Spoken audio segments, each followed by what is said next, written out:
You're listening to the Mind Over Murder podcast. My name is Bill Thomas. I'm a writer, consulting producer, and now podcaster. I am now trying to use my experience as the brother of a murder victim to help other victims of violent crime. I'm working on a book on the unsolved Colonial Parkway Murders, and I'm the co-administrator of the Colonial Parkway Murders Facebook group together with Kristin Dilley. My name is Kristin Dilley. I'm a writer, a researcher, a teacher, and a victims advocate, as well as the social media manager and co-administrator for the Colonial Parkway Murders Facebook page with my partner in crime, Bill Thomas.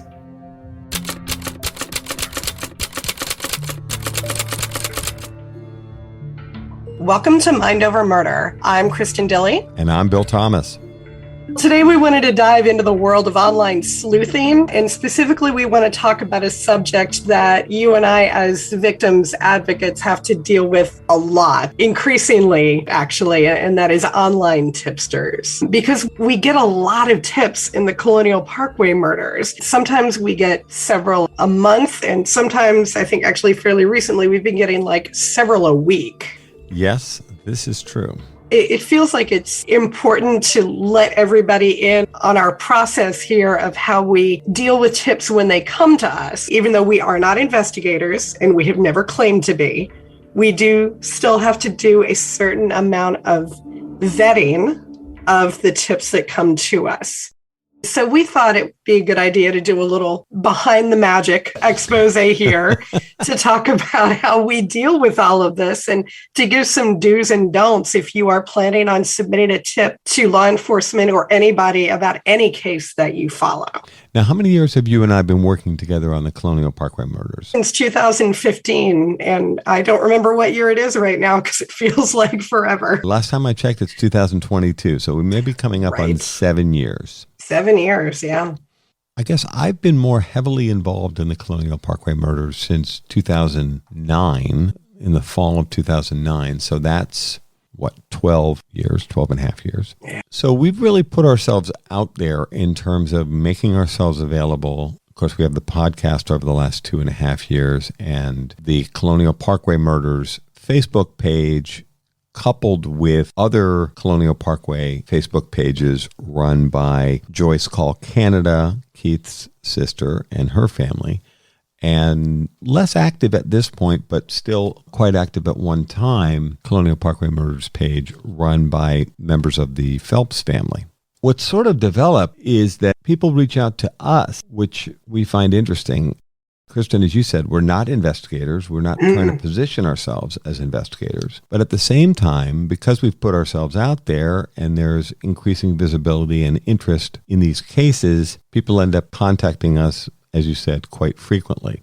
There's been a flurry of activity in the past couple of months. As a matter of fact, I'm still catching up from tips we received from before CrimeCon. Yes. Just working my way backwards through the list with people who have reached out to us.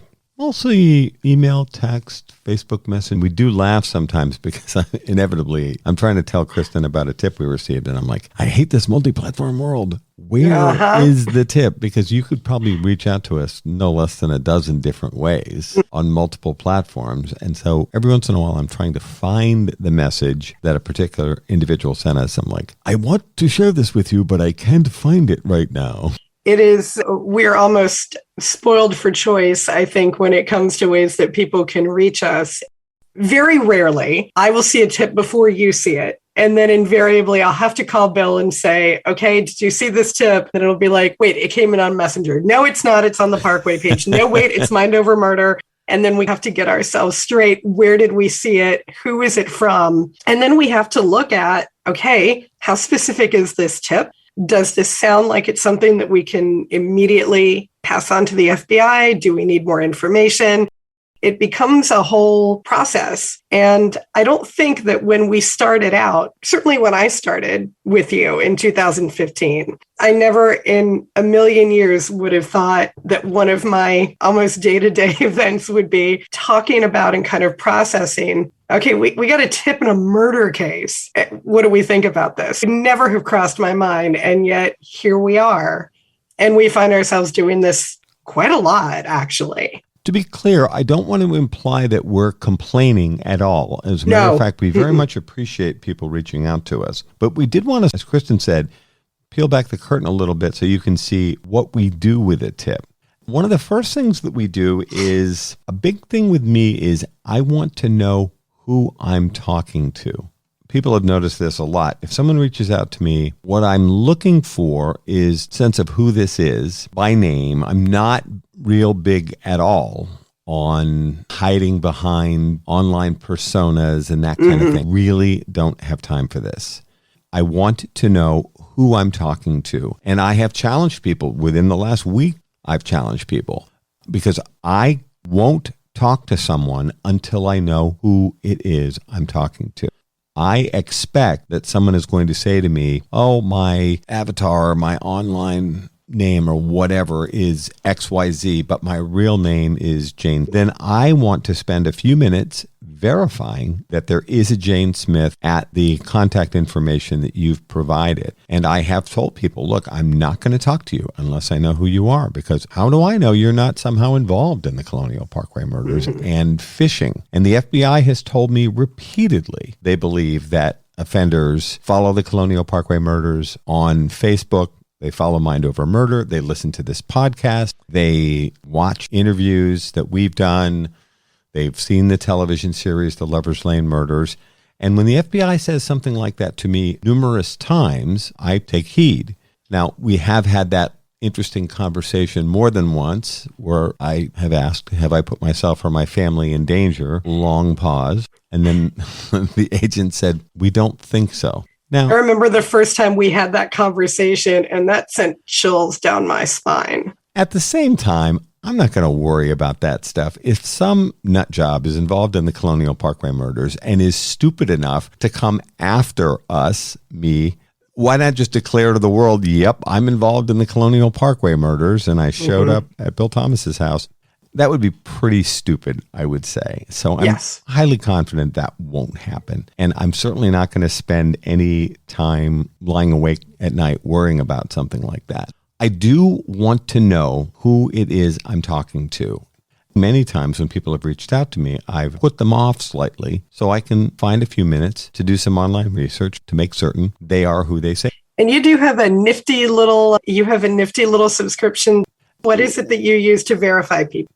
Our friends in law enforcement have much more heavy-duty ways of looking people up to make sure they are who they say they are. We just use some of the consumer-level databases. But you would be amazed, people, how much information is out there about all of us. Oh, and by the way, some of it's wrong, because I've looked myself up several times, and they have people that they say are related to me who are clearly not. They have me living at places I've never lived. They have phone numbers that don't belong to me.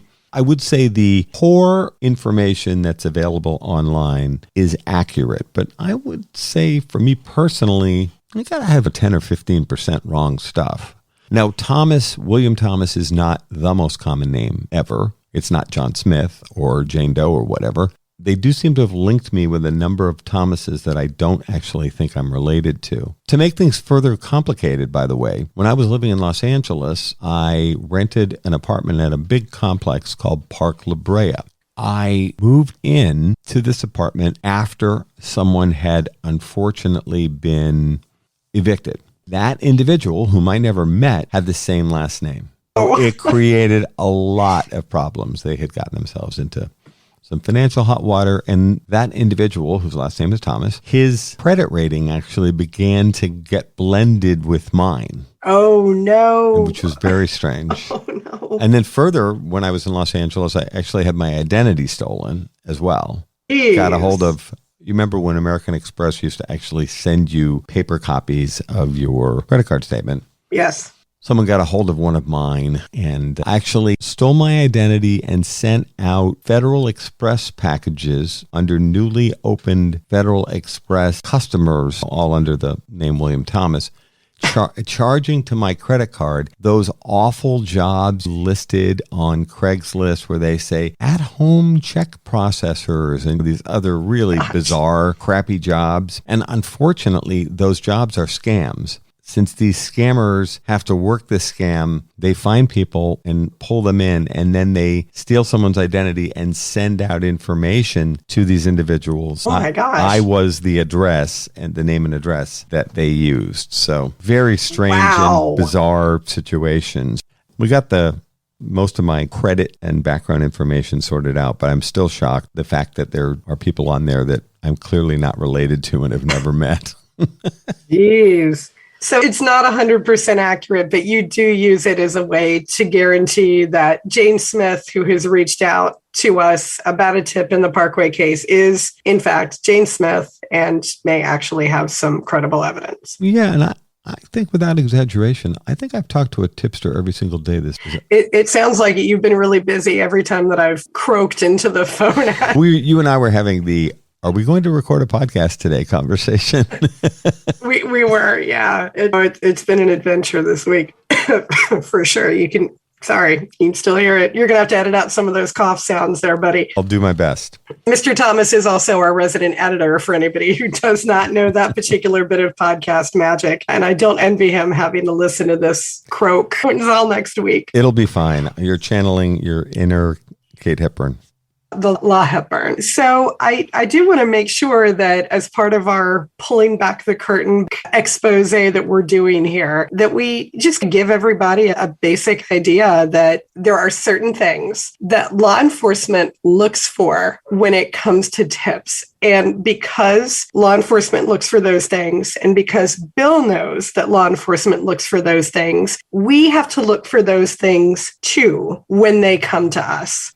So whatever form the tip comes in, whether it's email or social media or via phone call, there are certain things that we're looking for that we have to pass to law enforcement. And as Bill said, an identity that can be actually readily verifiable is one of them. We can never pass on fake names or profile names, or I think you used the term avatar a couple of minutes ago that I like. But we have to make sure that we are passing along information from an actual real source. And we also have to make sure that information in a tip that is specific as opposed to like merely general. And we need to know that the information that we're being given is reliable and credible. So, Bill, when you send tips forward to the FBI, which I know you spend a great deal of time doing, probably more than most people realize, what are you looking for in the information that is given that lets you, okay, I can send this tip to law enforcement and they will hopefully take it seriously? Based on my conversations with law enforcement in the Colonial Parkway murders, what they're looking for is specific, clear, actionable intelligence. When I think about it over the years, probably hundreds of people have reached out to us with what they hope is valuable information in the Colonial Parkway murders. But for example, no one should take this to heart. I'm not trying to hurt anyone's feelings. When someone reaches out to us and says, oh, I was parking with my girlfriend, boyfriend back in the 80s, a strange man came up to us and interrupted us while we were parking, and we were pretty freaked out about it, and we started the car and jammed out of there. Or we looked up and there was Peeping Tom looking in the window. I'm really sorry that happened. Yeah. But that isn't something that the FBI or the Virginia State Police can do anything with. If you were to say he was driving a particular kind of car, or he was wearing the uniform of and again, I'm not picking on anybody, York-Poquoson County Sheriff's deputy, that might be something that's specific, that might be of interest to law enforcement, because certainly there's a through line in the Colonial Parkway murders, which is that there's the possibility right from the beginning of the case that the offender or offenders might be law enforcement or presenting as such. It could be a wannabe, a fake cop, that kind of thing. Something with specificity and some clear information that might allow law enforcement to make some inquiries, that might be actionable. That might be something they could do something with. As I said, I'm sorry that this happened, and it's scary and creepy, and people will often come back to us with things that happened to them during the era of the Colonial Parkway murders, which goes back 35 years now. Unless you've got something that really has that specificity, they're not going to be able to do much with it.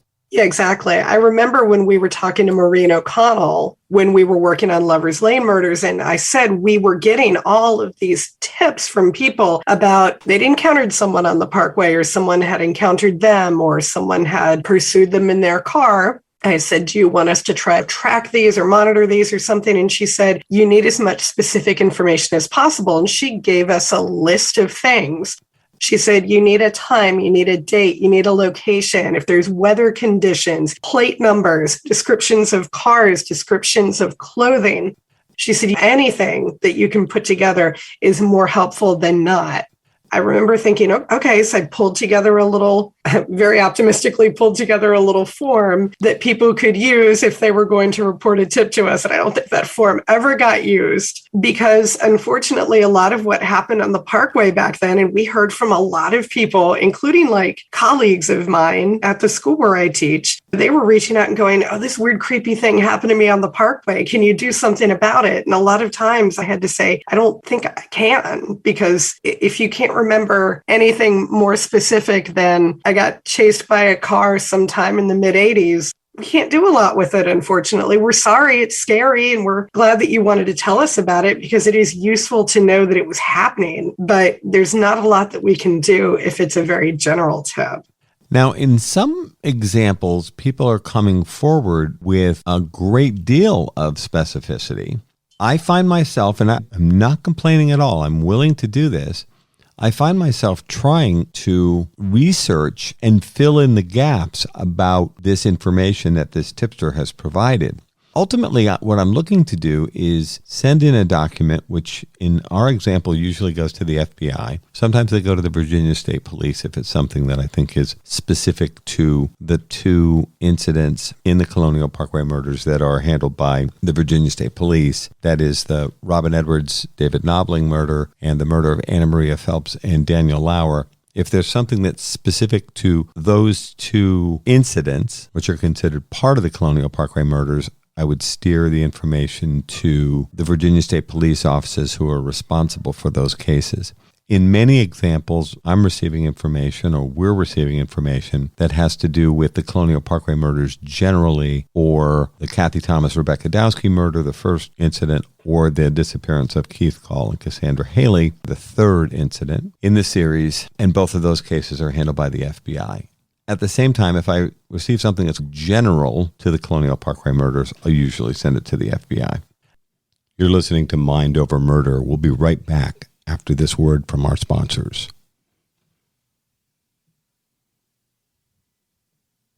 We're back here at Mind Over Murder. I end up doing quite a bit of research. If someone gives me names and times and dates and places, I'll try to type that up in a way that makes some sense, I hope, to the investigators. Certainly, I've gotten compliments from the FBI in terms of the tips that we've provided. Do follow up on some of these tips. We've had a frustrating pattern emerge in the last couple of years where the case agent has sometimes said, we'll put that in the file, which just grates on me. And I know this has happened with some of the other Colonial Parkway murders families. That feels like we're going to stick that in the file and no one's going to follow up on it. I will say there does seem to be some significant forward movement in recent weeks and months, I would say, yes, to follow up on a number of these tips. And our agent has referenced going back and reviewing tips from the last couple of years, specifically looking at that type of information.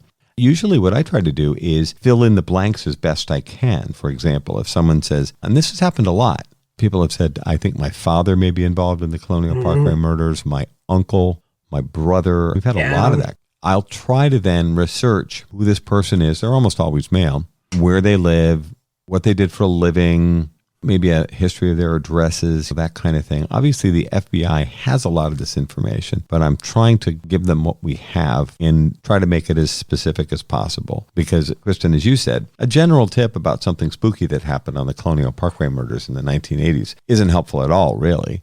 It's just part of a canon of incidents that happened. And our FBI agents have made no bones about the fact that they believe there were police impersonators working or doing something less than positive on the Colonial Parkway murders in the 1980s. Exactly. And we understand that if you are sending forward a tip, we know that isn't always possible to be as specific as we might. We understand that. Please don't not send a tip just because you think you don't have enough information.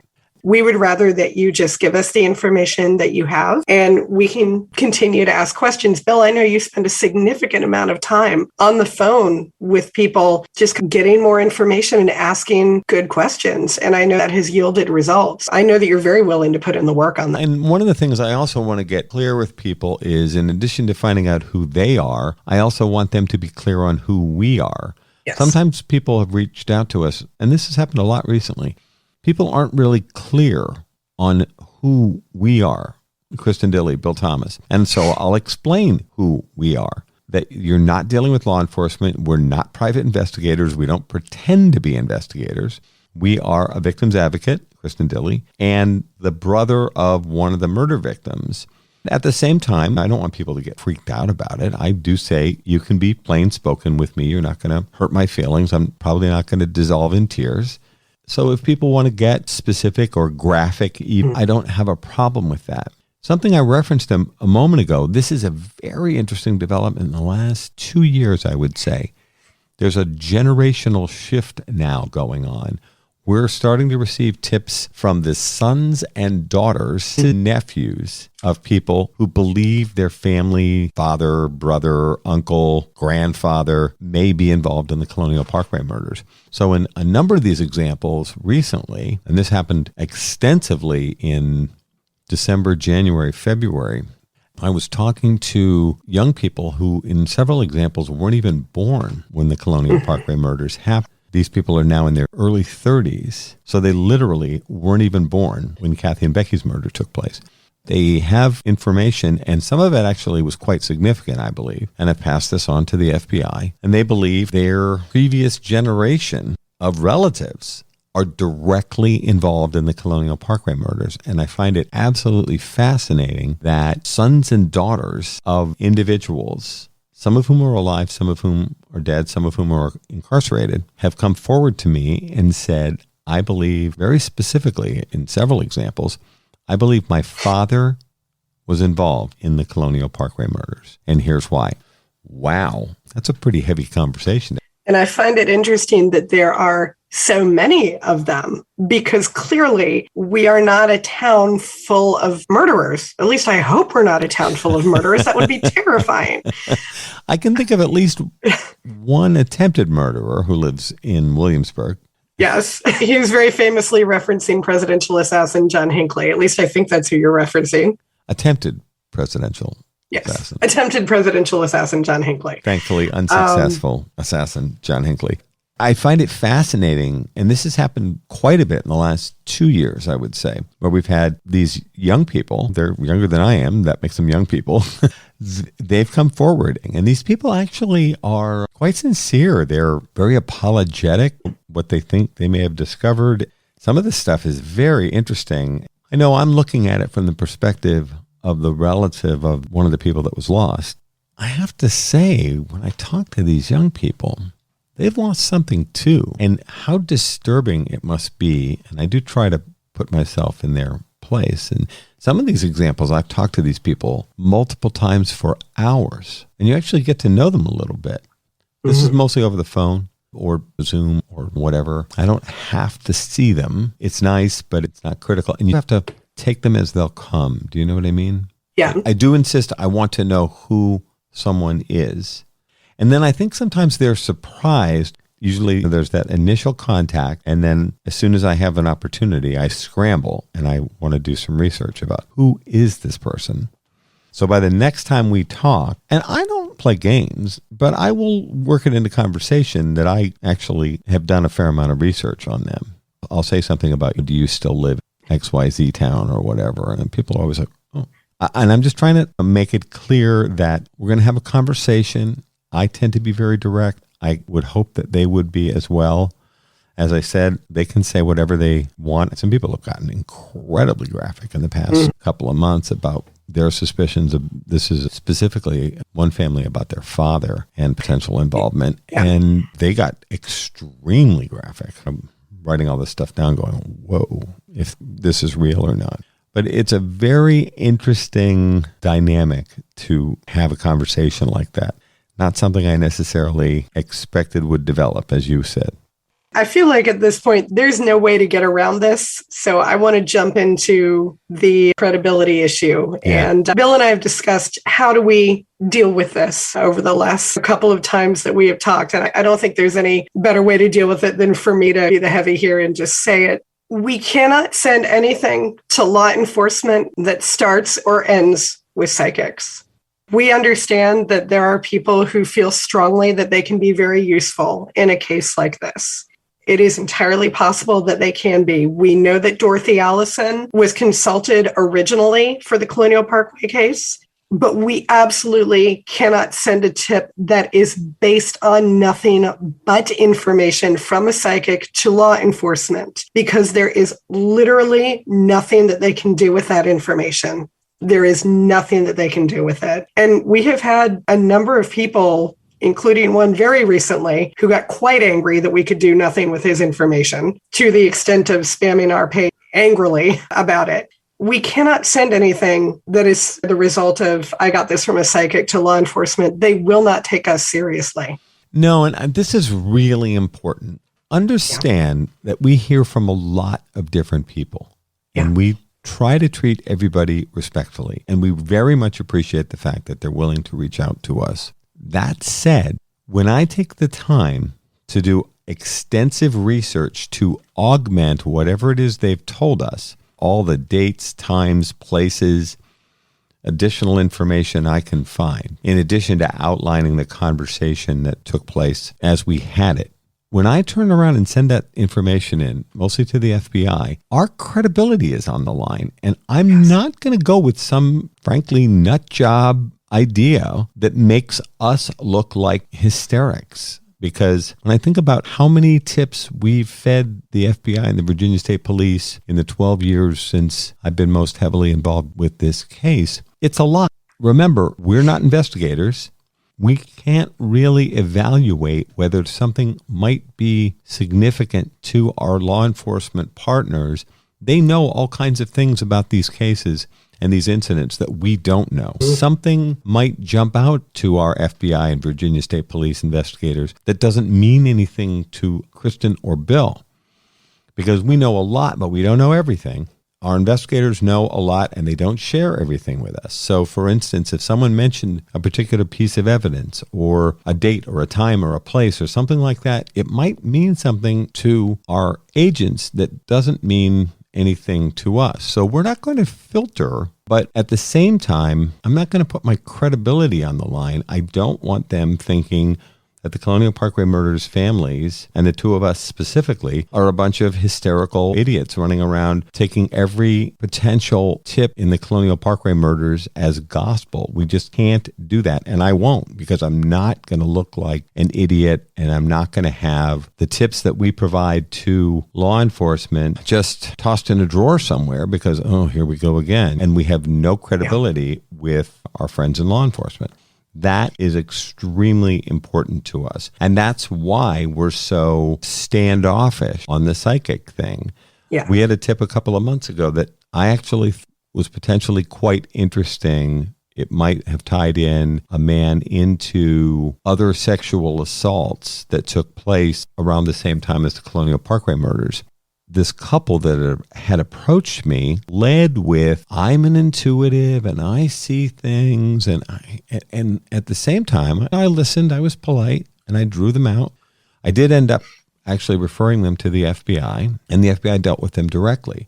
From what I'm hearing recently, it sounds like they were annoyed because they weren't taken that seriously by the FBI agents, which I can't do anything about. I don't work for the FBI, and the FBI sure doesn't work for me. Now, they did take the meeting. They did meet with this couple. They did look at some of the things that this couple had. Now, this couple actually had photographs, disturbing photographs of young women who appeared to be drugged, sleeping, or dead, posed in sexually provocative pictures. Now, they could have been posed. The whole thing could have been fake, but it sure didn't look that way to me. And I did definitely decide, with Kristin's input, that this is something we should share with the FBI and local law enforcement, because it didn't seem to directly tie into the Colonial Parkway murders, although this couple insisted that it did because this guy said he had visions. I actually advised the couple to downplay the visions thing. I'm putting air quotes around that because I knew that law enforcement, who can be extremely cynical about stuff like that, they weren't going to take them seriously if they led with, I'm an intuitive and I see things and I touched this piece of rope and I saw the Colonial Parkway murders. Quite frankly, it's not good enough. And I have heard from a family member recently that they're annoyed that they weren't taken seriously by the FBI. That's not my problem. I actually provided the introduction. Kristin and I reviewed the information. I did a whole bunch of research, as I always do. I sent it into the FBI. The FBI moved on it. It was around Christmas time. Oh, yeah. It was like the week before Christmas, if I'm not mistaken. I mean, they moved like lightning on it. They did. And they really did. I have to thank them for that. This is almost Christmas time. People that work for the federal government, they have a use it or lose it vacation policy. And so if they haven't had time to use their vacation time, they can lose it. So a lot of times offices like the FBI towards the end of the year get a little thin because people are taking time to spend with family and use the vacation time they've earned, which they are totally entitled to. I apologized for the timing of it, but I said, I think this might be worth checking out. And boy, they moved on it very quickly. It's not really my problem if ultimately the two tipsters felt that the FBI didn't take them as seriously as they could have. Look, even Kristin and I struggled with what do we do with these two who claim he's clairvoyant? And at the same time, they had photographs and at least potential physical evidence that might have tied into some pretty sketchy, scary looking stuff. Even the limited number of photographs I saw were very disturbing.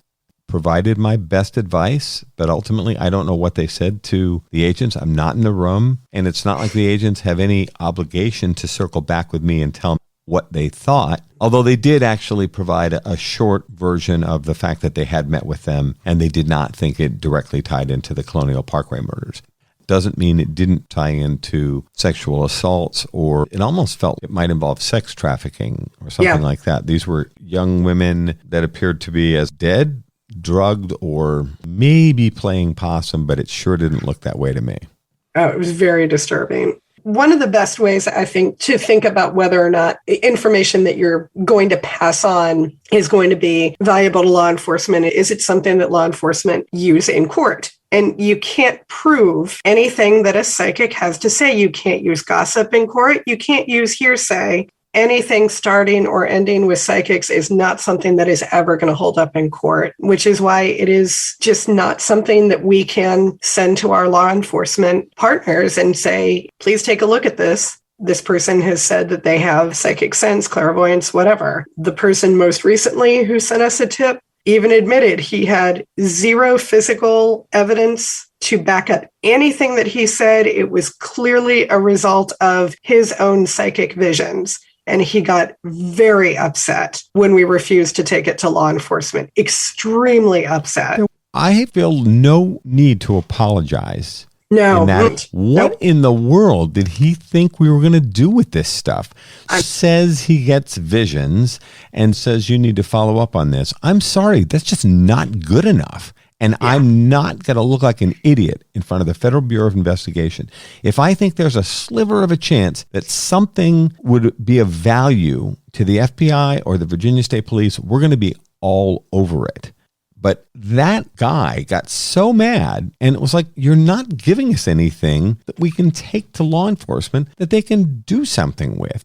Your visions may be real to you, and I'm not saying there aren't things in this wonderful world we live in that we cannot explain. I think that stuff's fascinating. I like watching unsolved mysteries as much as anybody. Do I like a good spooky story? And do I think people can sometimes see things from way into the future or far into the past? Yes. Yes. But how is that going to help us move these cases forward? I'm not going to apologize for that. Funny, this got all bent out of shape. Ooh, I think it had to have been just last weekend. And I called you at 7:30 and I said, this guy is spamming our page over and over. He was responding to every single person who commented on any post ever with, I know who did it. I know who did it. And then, of course, you had people who were like, oh, no, wait, tell me who. And then you had other people who responded and said, hey, stop that. This isn't helping anybody. I do want to shout out one of our champions on the page that day, Mark, who basically took this guy on, said, you're not helping anybody by doing this. And just insisting that from Henrico County is involved. It's meaningless and it's garbage and it's just noise. Yeah. We don't do this very often, but we both looked at each other and said, that's it. He's out of here, and we banned him from our pages. Don't waste everybody's time like that. If you've got something, you've got to back it up to some extent. I don't have a problem if someone says, I think my cousin could have been involved in the Colonial Parkway murders based on some things that were said or whatever. But just, I'm a psychic and I know it was with nothing to back it up. That gets us nowhere. We've covered two things that are really important when it comes to sending tips forward to us. That is, can you provide specific information and can you provide credible information? One of the things that we would encourage people to do before you send in a tip as well is just to spend a little bit of time doing research on your own before you send forward names, because we do have, it sounds like I'm being flipped when I call it fan favorites, but we do have fan favorite suspects that tend to come up over and over. We have much more to talk about when it comes to online sleuthing and tips on the Colonial Parkway murders and others. So we're going to carry this over into a second episode. Stay tuned next time for another episode of Mind Over Murder. Thank you so much for listening. We'll see you next time.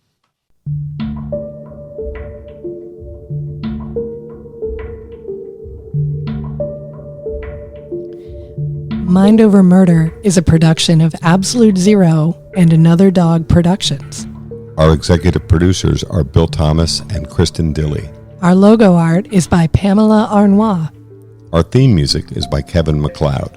Mind Over Murder is distributed in partnership with Crawlspace Media.